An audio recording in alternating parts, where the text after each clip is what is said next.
You've been looking at religion completely wrong. Hear me out.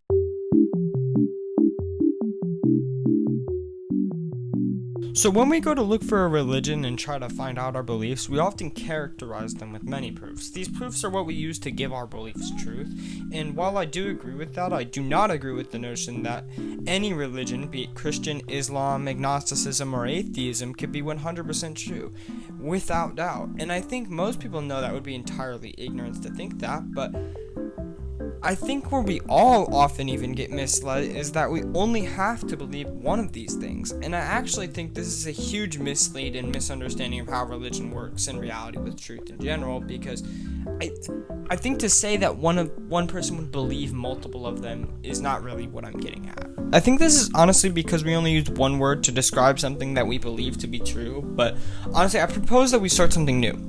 Potential truth. You see, while normal truth works by simple composites of truth and false, potential truth works on values of truth. So if more evidence points towards one potential truth over another, then you may primarily think that truth is the real one. And it works kind of like this example. Take these three things right here: werewolves, vampires, and dragons. I've given them all random values for demonstration's sake, but now let's look at normal truth instead of potential truth to actually show the difference between these things. So you see here we have the same three things, but from this lens of truth, you may notice now, instead of everything being a decimal, it's either a 0 or a 1.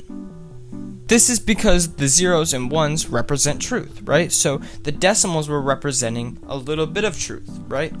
And that's because no potential truth can be 100% true. That's what makes it potential truth.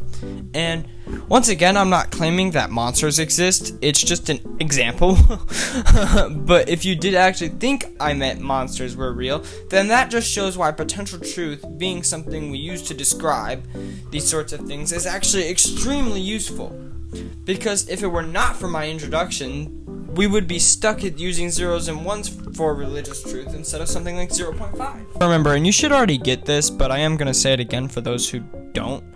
Any unresolved possibility with a value greater than 0 must continue to be recognized as a potential truth, or you're just being ignorant, not just to yourself, as the values of potential truths can't be 1, or they would be true.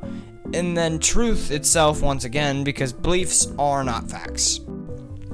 What this axiomatically reveals is that beliefs must correlate with reality in order to be held, and must accept that it is a belief and or potential truth, not a fact or definitive truth.